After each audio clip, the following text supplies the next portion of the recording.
저는 지난주에 우리 담임 목사님께서 소개해 주신 임채준 목사라고 합니다. 박 목사님께서 저를 훌륭한 목사라고 소개해 주셨는데요. 사실 그 시간이 너무 부끄러웠습니다. 저는 특별할 것도 없고 참 부족함이 많은 사람입니다. 그런데 그 시간 제가 박 목사님의 그 소개를 들으며 제 마음 한편에 오히려 박 목사님은 정말 부족한 사람도 귀하게 보시고 칭찬할 줄 아는 그런 주님의 사랑과 성품을 닮은 분이시구나 하는 생각을 하게 되었습니다. 아마도 그러한 목사님과 함께 신앙생활을 하는 여러분들 또한 그러한 귀한 마음을 가지고 또 주님을 사랑하며 아름답게 하나님을 예배하는 그러한 성도님들이시리라 믿습니다. 아멘. 네. 그렇기 때문에 제가 혹이라도 오늘 조금 미숙하고 또 떨더라도 저 목사도 역시 하나님 앞에 선 한 영혼으로 주님 앞에 이 시간 이 강단에 섰구나 하는 마음으로 너그러이 이해해 주시기 바랍니다. 여러분, 저는 부족하지만 정말 오늘 이 시간이 우리가 하나님 앞에 드리는 오롯이 우리의 마음과 생각을 하나님께 집중해서 드려서 제 말을 듣는 것이 아니라 성경에서 진짜로 우리에게 말하고 있는 그 말씀을 우리의 마음 가운데 깊이 새겨야 할 그러한 시간이 되어야 할 줄로 믿습니다.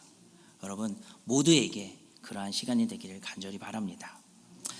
자, 그러면서 저도 이 시간에 조금 긴장이 되고 오랜만에 이렇게 낯선 곳에서 강단에 서니까 좀 떨리는데요.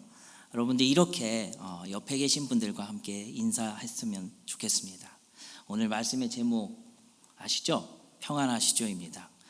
옆에 계시는 분들과 이렇게 인사해 주십시오. 평안하시죠? 성도님 평안하시죠? 네. 성도님 평안하시죠? 우리는 이렇게 인사했습니다.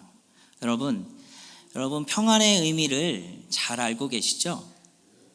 어떤 분들은 가끔씩 평안하고 편안하고 혼동하시기도 하는데요. 편안한 것은 신체적으로 또 환경적인 어떠한 요인에 의해서 그것이 나로 하여금 안락하게 쉴 수 있는 그렇게 만드는 것 또는 그러한 상태를 이야기합니다. 그런데 평안은 신체적이거나 환경적인 그런 요인을 떠나서 오히려 그것이 나에게 쉼이나 편안함이 없을지라도 내 마음 안에 또 정신적으로 안정에 머물 수 있는 그러한 상황, 상태를 말하는 것이 평안입니다. 예를 들어서 우리가 이렇게 한번 생각해 보면 좋을 것 같습니다. 여러분들 이미 자녀들 많이 키우셨지만 또 옆에 계신 또 귀한 짝과 지금 영화관에 갔습니다. 또는 아이들과 영화관에 갔습니다. 오랜만에 영화관에 갔더니 그곳에 들어서자마자 이렇게 나는 그 달콤한 팝콘의 향기가 나로 하여금 기분 좋게 미소 짓게 만듭니다. 그래서 팝콘도 사고요. 아이들과 또 내가 함께 영화를 보러 간 그 사람과 자리에 앉았습니다. 여러분 기분이 어떨까요? 그 달콤한 팝콘을 먹으며 내가 사랑하는 사람, 좋은 사람과 함께 재미있는 영화를 보면 아마도 그 자리가 절로 힐링이 되네 하는 생각과 함께 내 마음에 평안함이 있는 것처럼 느껴질 것입니다.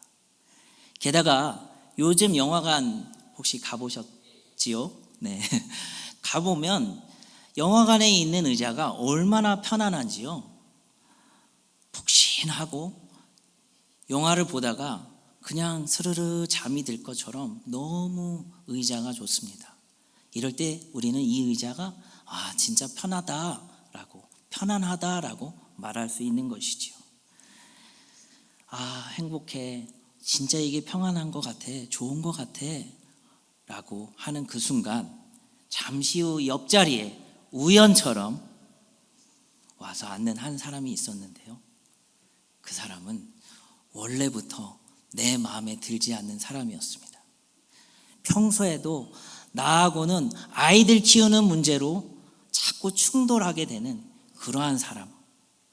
사실 지난주에 찬양대에서 찬양을 하는데 이상하게 내 옆에서 쿡쿡 내 마음에 불편하게 했던 김 집사님이 내 옆자리에 와서 딱 앉는 겁니다. 그러면 그 순간 그렇게 편안하게 느꼈던 의자, 평안한 것 같았던 내 마음이, 여러분, 그 마음 가운데 평안이 남을 수 있을까요? 그렇게도 달콤했던 팝콘이 내 기억에서 싹 사라졌습니다. 편안한 의자도 불편해요. 영화의 스토리도 하나도 뭔지 모르겠어요. 분명 편안한 의자에 앉아 있는데 평안한 것 같았는데 금방 바뀌어 버렸습니다. 평안이 순식간에 사라져 버렸습니다.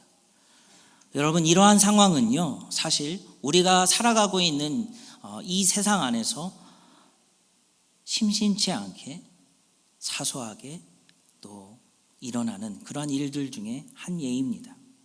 어찌 보면 우리가 사는 세상은 우리로 하여금 우리가 방금 평안하시죠? 라고 이렇게 묻기가 민망할 만큼 이것보다도 더 크고 힘들게 느껴지는 그런 사건과 함께 사소한 사건들이 우리에게 연속적으로 다가옵니다.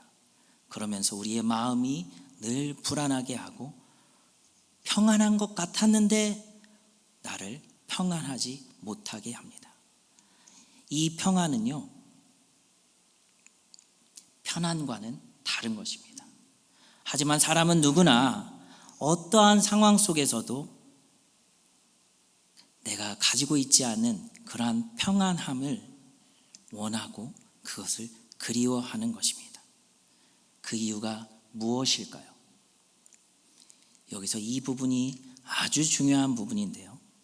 그것은 태초에 하나님께서 우리를 만드실 때에 하나님의 형상대로 지으시고 우리가 하나님과 함께 있을 때에 그 평안함 속에 살도록 우리를 지으셨기 때문입니다.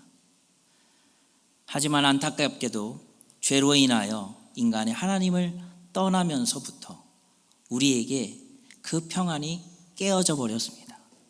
사라져 버렸습니다.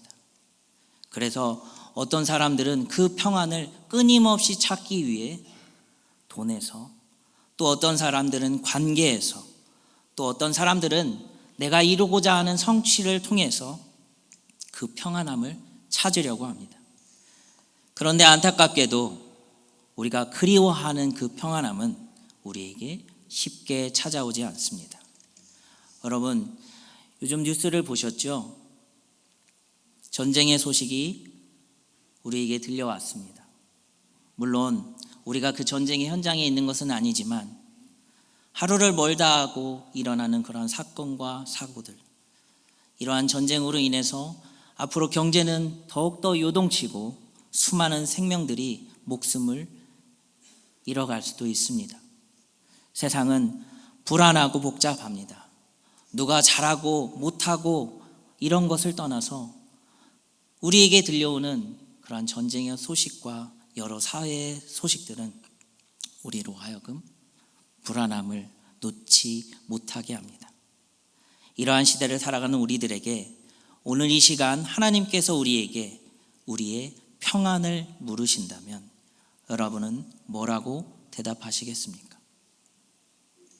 저는 이 자리에 함께 예배하는 우리 모두는 당연히 네, 주님 평안합니다 라고 고백할 수 있기를 소망합니다. 우리의 대답이 그렇게 나와야 하는 이유는 우리는 너무도 잘 알고 있는 오늘의 본문의 말씀을 통해 이미 그 해답이 예수 그리스도 안에 있음을 알고 믿음으로 고백하는 바로 성도들이기 때문입니다.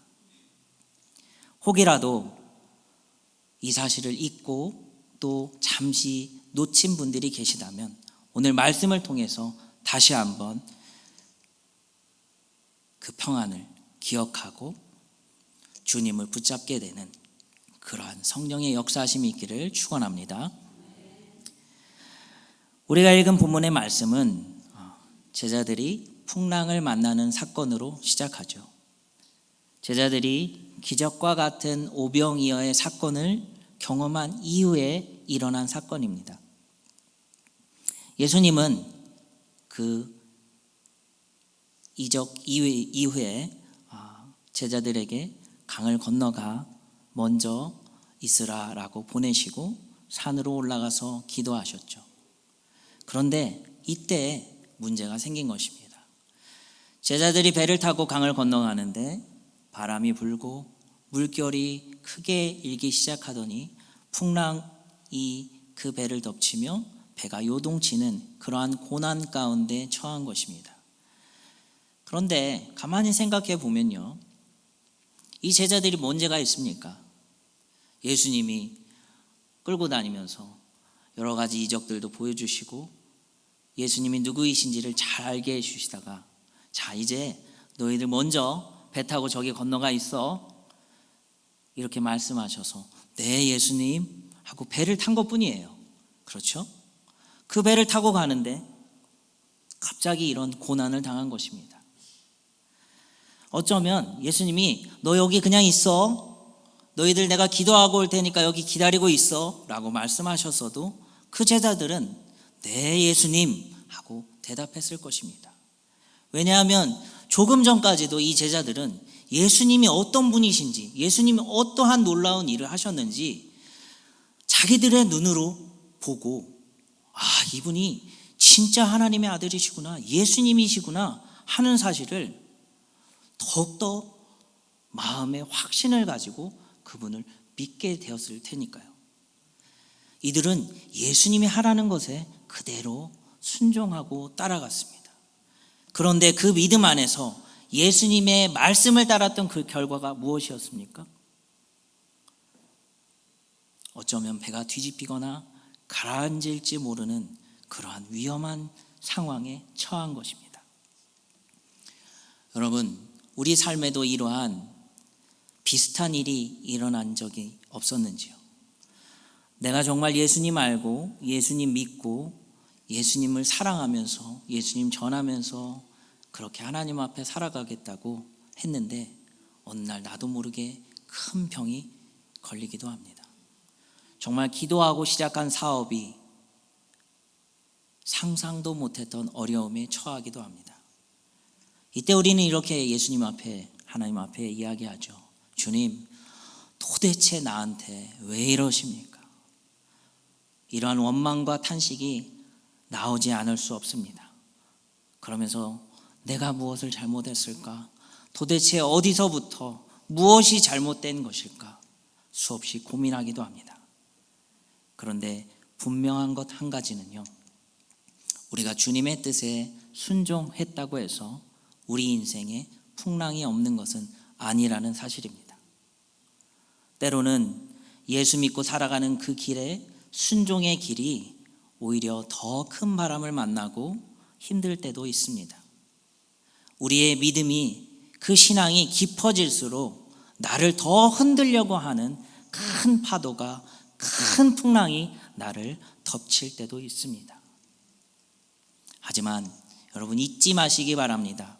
주님은 우리가 만나는 그 인생 속 풍랑을 결코 외면하지 않으시고 오히려 그 풍랑을 통해서 우리가 하나님 떠나기 이전에 원래부터 알고 있었던 그 평안의 근원이 무엇인지를 깨닫게 되고 그 평안 속에서 우리가 살아가기를 원하시는 분이시라는 사실을 기억하시기 바랍니다. 오늘도 예수님은 우리를 위해서 끊임없이 기도하시고 우리와 함께 하시고 또 우리를 이끄시는 분이심을 여러분 오늘 말씀을 통해서 볼 수 있기를 주님의 이름으로 축원합니다. 예수님은 지금 제자들이 처한 상황 속에서도 마찬가지였습니다. 제자들은 자신을 죽일 것 같은 그러한 눈앞의 풍랑만 보이고 지금 예수님이 어디에 계신지, 예수님이 나를 왜 안 도와주는지 생각할 겨를이 없습니다. 그러나 예수님은 멀리 계신 것 같았지만 예수님은 제자들을 보고 계셨습니다. 산 위에서 이미 제자들의 상황을 알고 계셨고 그들을 위해 기도하고 계셨습니다. 그들이 겪을 두려움도, 그들이 처한 험한 바람이 부는 이 거센 물결이 일어나는 것도 주님은 알고 계셨습니다. 그리고 그 주님이 친히 제자들을 찾아오셔서 그 풍랑 가운데로, 그들이 처하에 있는 그 고난 가운데로 주님이 들어오셨습니다. 본문 25절에 보면요, 밤 사경에 예수님께서 바다 위로 걸어서 제자들에게 오셨다고 증거합니다. 밤 사경은요, 하루 중에 가장 어두운 시간입니다.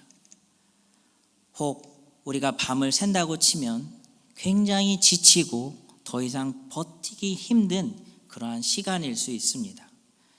가장 어렵고 어두울 때에 그 어둠 속에서 빛으로 주님이 다가오신 것이죠. 제자들은 그 예수님을 보며 유령이라고 이야기합니다. 난리가 났습니다. 유령이야, 유령이야. 예수님께서 그들을 도와 평안을 주려고 찾아오셨는데 친히 풍랑이 있는 그 고난 가운데로 바다 위로 걸어오셔서 나에게 오셨는데 그 사실을 제자들이 알지 못했던 것입니다. 마치 우리가 우리의 곁에 항상 함께 하시는 그 주님의 일을 미처 알지 못하는 것과 같습니다.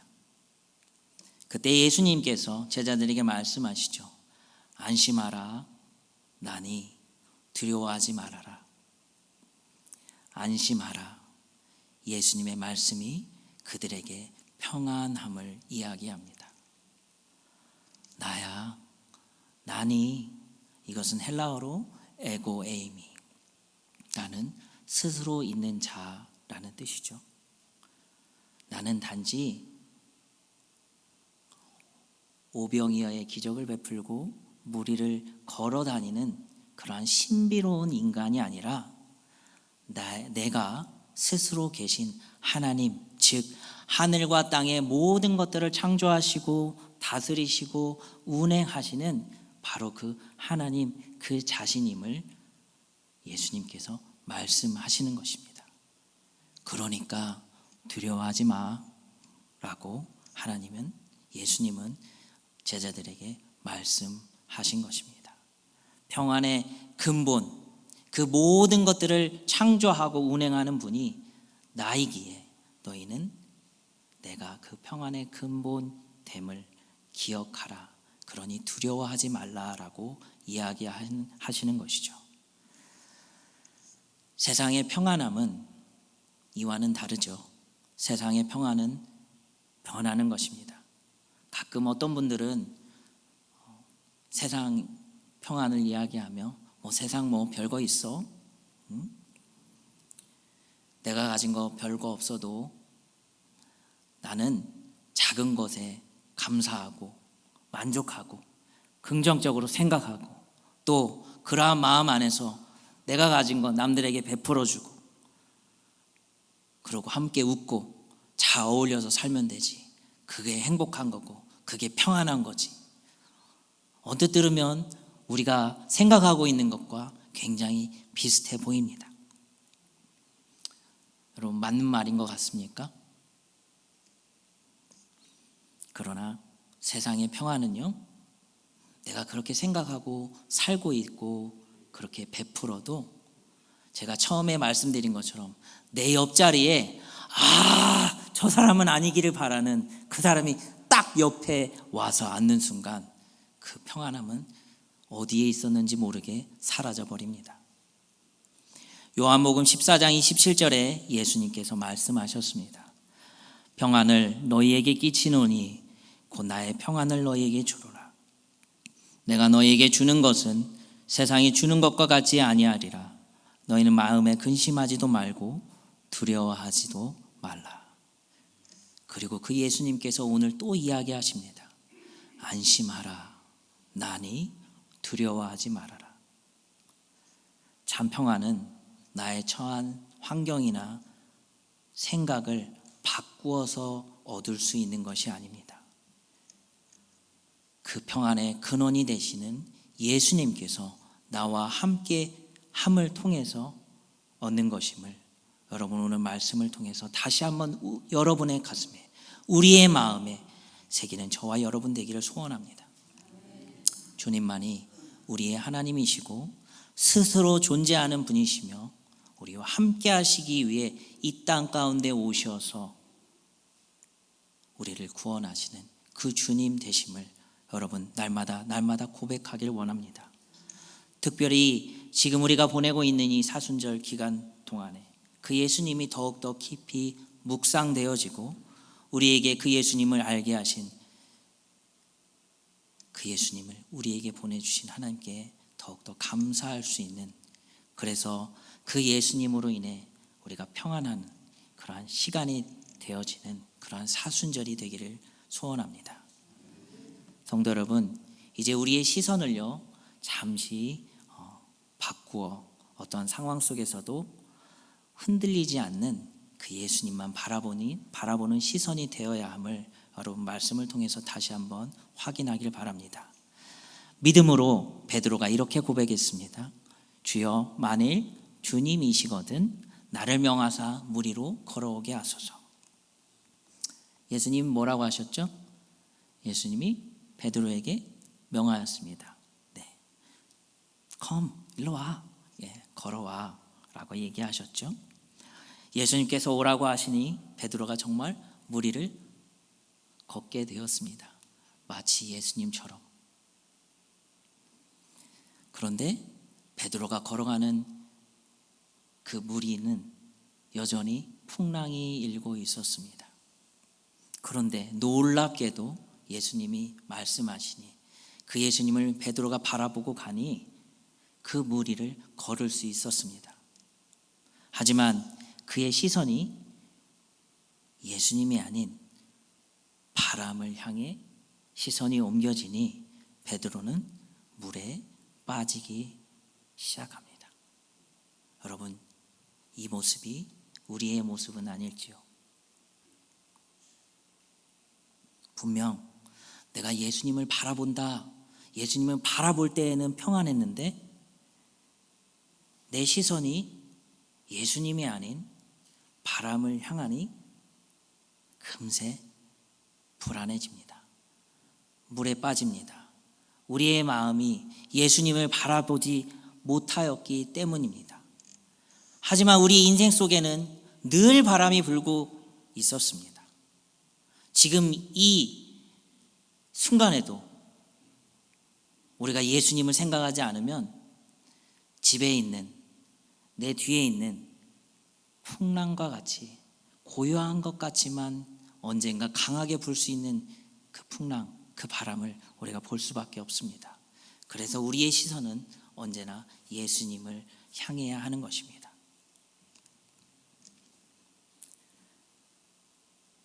그러나 감사하게도 그 풍랑 안에 누가 계셨죠?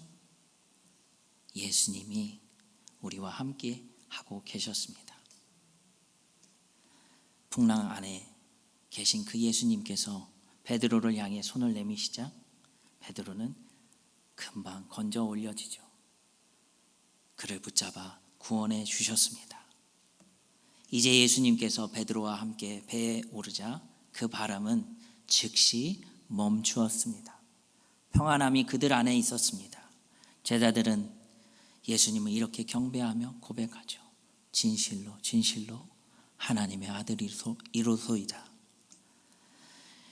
그분이 진실로 하나님이시며 평안의 근원 되시는 분이심을 이 제자들은 또다시 한번 경험하고 체험하며 고백할 수 있었던 것입니다. 우리의 인생에도 그 예수님이 함께 하실 때 우리의 삶 가운데 그침이 없는 그 풍랑이 멈추고 평안이 임할 줄 믿습니다. 참으로 귀한 성도 여러분, 이 세상을 살아가는 우리 인생에는 결코 풍랑이 끊어지지 않는 것을 우리는 이미 살아온 우리의 삶을 통해 잘 알고 있습니다. 지나온 세월, 지금까지 살아와서 잘 알고 있고, 어쩌면 지금 풍랑 속에 있거나 또 더 큰 풍랑이 남아있을지도 모릅니다. 그러면 또다시 칠흑과 같은 어둠 속에 앞이 보이지 않고, 때로는 넘어지고 상처나서 너무 힘에 겨워서 더 이상 앞으로 나아갈 용기도 내지 못할지 모릅니다. 하지만 그때 여러분 기억해야 합니다. 우리에겐 나아갈 방향을 알게 하는 나침반이 있습니다. 어둠을 뚫고 끝까지 바라보고 나아가야 할 저 끝에 보이는 등대가 우리에게 있다는 것입니다. 우리가 날마다 나침반처럼 말씀을 붙들고 등대처럼 주님을 바라보며 그분의 임재 안에 머물러 있을 때에 우리에겐 풍랑이 있어도 또 어떠한 상황 속에서도 우리는 평안할 것임을 확신합니다. 이제 다시 삶의 자리로 나아가는 우리에게 주님은 또다시 물으십니다. 성도님, 평안하시죠? 아멘입니까? 이 질문이 단순한 인사가 아니라 예수 안에서만 있는 그 평안함을 묻는, 그리고 그것을 소유하고 있는지 확인하고 다시 기억하게 하는 그러한 물음이 되고 대답이 되고 확신이 되고 우리의 고백이 되기를 주님의 이름으로 축복합니다.